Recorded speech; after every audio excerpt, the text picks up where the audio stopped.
Welcome to Singing Demystified. I am Cornelius of Voice Studio East, and I am here today to talk about mixed voice, a hot-button topic in the world of singing and vocal pedagogy, often treated as a kind of holy grail. It sounds like this. Oh, when I'm like this, you're the one I trust. The characteristic feature of mixed voice is a restrained quality to the sound, associated with a stretching and thinning of the vocal folds, known as laryngeal tilt. It helps them vibrate at a higher frequency, but also decreases their resistance to airflow, which means we have to make up for that loss of resistance by adding medial compression. In many cases, this medial compression actually causes the stretching and thinning of the vocal folds, because it effectively replaces some of the thyroarytenoid activity that would otherwise be providing the resistance to airflow. The laryngeal tilt and medial compression are produced by muscles of the larynx, but the vocal tract shaping must be given some consideration as well. Front vowels lend themselves more naturally to chest register than mixed voice, as they tend to encourage thicker contact of the vocal folds. Mixed voice, on the other hand, relies on back vowels and central vowels like O, Ö, and A, or on slightly slurring your front vowels, making them more central. If you have ever heard a voice teacher talk about needing to slur the words when singing high in pitch, this is likely to be the reason. The easiest way to find mixed voice is to establish a slight restraint on your voice, like being about to make a point but stopping yourself. Ha, ha. The clicking sound comes from closing the glottis by bringing the vocal folds together.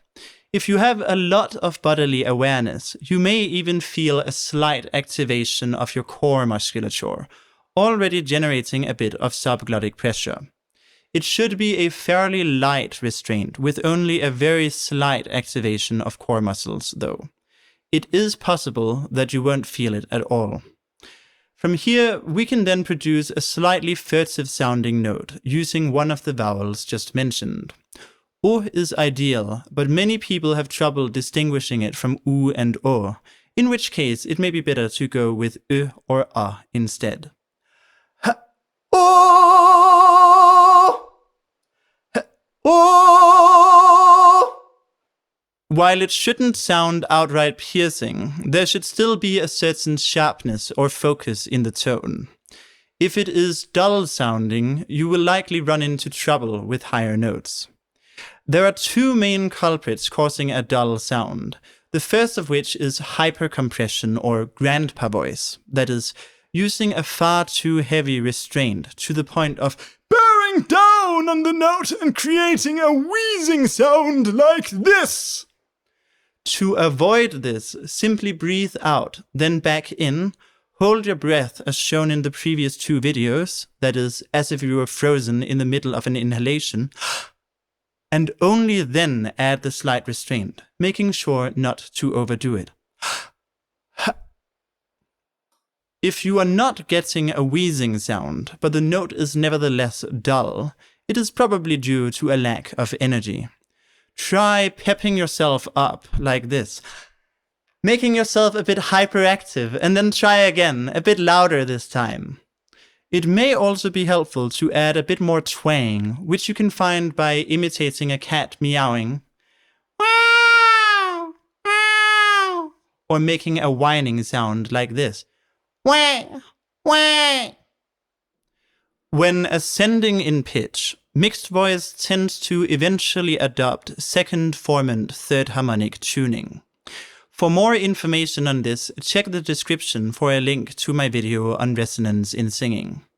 For our current purposes, though, all we need to know is that there is a certain sweet spot regarding the vowel frontness, which will make mixed voice much more efficient if we make use of it. It is a moving target. For higher notes, it is closer to a front E vowel, whereas for lower notes, it is closer to a back O vowel. But resonance tuning is less important at lower pitches than higher up. And most of the time when singing in mixed voice, the sweet spot is gonna be some variant of ö. The key thing to understand is simply that it will need to get more fronted as you go higher and less fronted as you go lower, like this.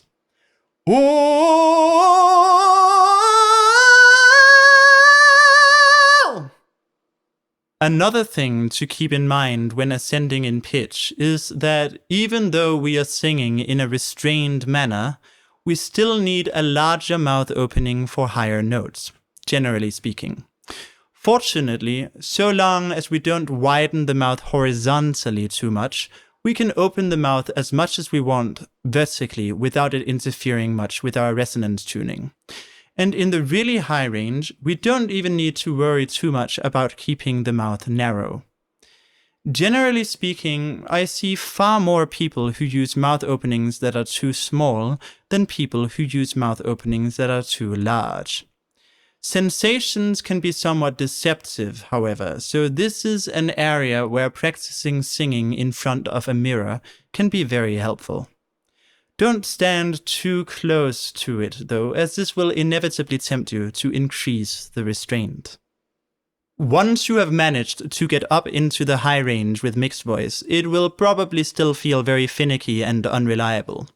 While this could be solved with a lot of careful fine-tuning, it can also be solved by just doing a whole bunch of drills, with perhaps a little bit of fine-tuning later on. In particular, here are 2 drills vaguely inspired by speech-level singing that are very useful for developing mixed voice.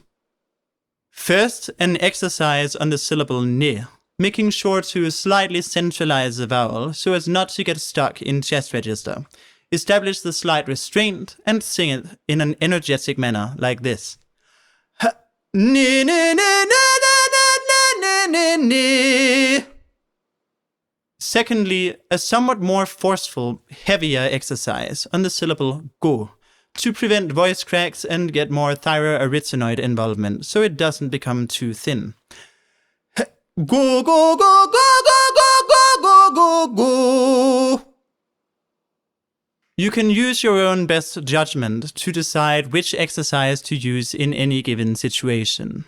Generally speaking, if you need more agility and brightness, go with the ne exercise, whereas if you need more stability and depth, go with the go exercise. In speech-level singing, the goal is to make the intensity even and to keep the larynx in a steady position, all the while transitioning smoothly between chest voice and head voice.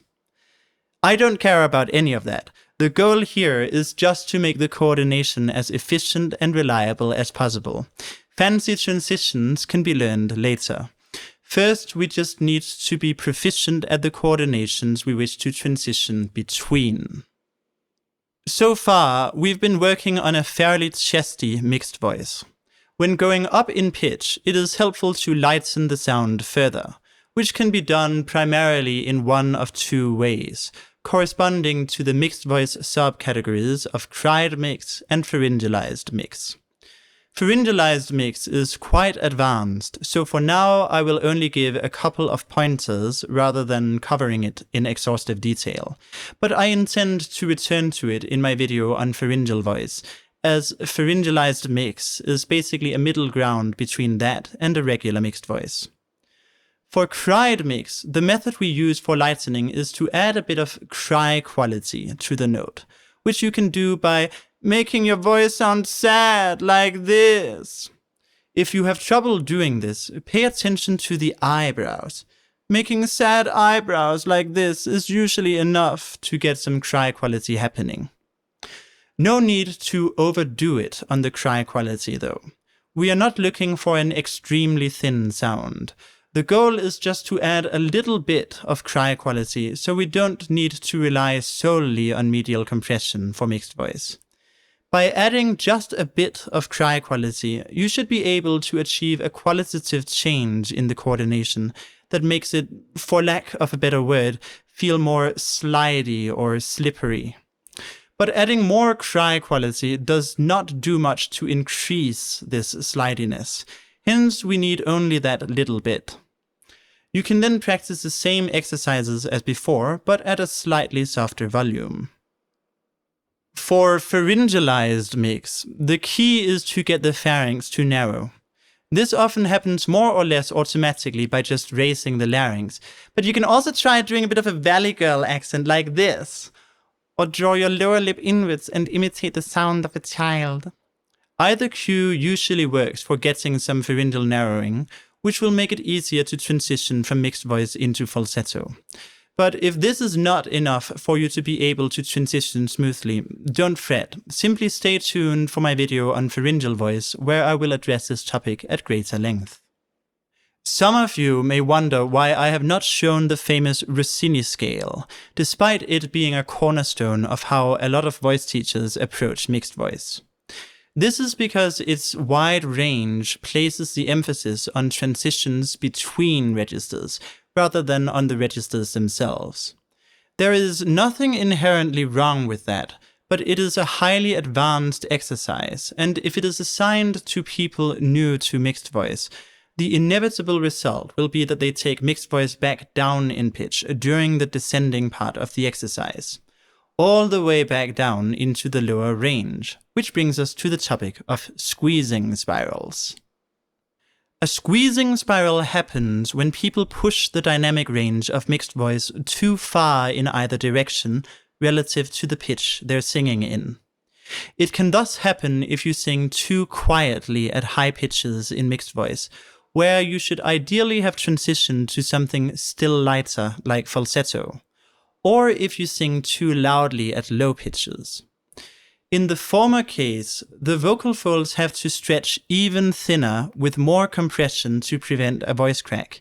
And in the latter case, compression becomes a means to achieving loudness, which will lead to more stretching of the vocal folds when going back up in pitch. This latter issue, going too loud with mixed voice in the lower range, is the bigger culprit of the two. And to solve it, we need some way of getting loud other than by adding more compression. That is, we need a well-developed chest voice to return to when singing lower notes. And this can even be used as a kind of reset to get us out of squeezing spirals once they've begun. This topic, too, is explained at greater length in my video about resonance in singing. So if you want to know more about squeezing spirals, see the description for a link. Do not be too alarmed, though. Squeezing spirals are not that scary if you have a well-developed chest register or call register. Just return to it once in a while so that you don't get stuck in mixed voice. So, to summarize what we have learned in this video. Firstly, mixed voice can be recognized by a restrained quality in the sound that is associated with medial compression and laryngeal tilt, a stretching and thinning of the vocal folds. Secondly, mixed voice typically relies on vowels that are neither as tight as front vowels, nor as loose as back vowels, but are to be found somewhere in between. To make front vowels compatible with mixed voice, you can slur them a little, and to make back vowels compatible, you can add a bit more twang. Thirdly, when singing high in pitch, mixed voice typically relies on second formant third harmonic tuning, or sometimes second formant fourth harmonic tuning, which in either case means you need to gradually shift the vowels towards I as you ascend in pitch. Fourthly, mixed voice can be lightened by adding a crying quality or narrowing the pharynx. And finally, make sure to watch out for squeezing spirals, and don't work too much on mixed voice until you have developed a strong chest voice to land in for your lower notes. And that's about it for today's video. If you have any questions, whether about mixed voice or about anything else, be sure to leave a comment down below. If you wish to get in touch, you can click the link in the description to join my Discord server, or you can visit my website at voicestudioeast.com, where you can also book lessons, with a 50% discount available on your first booking. Stay tuned, remember to like and subscribe for more content, and as always, thanks for watching.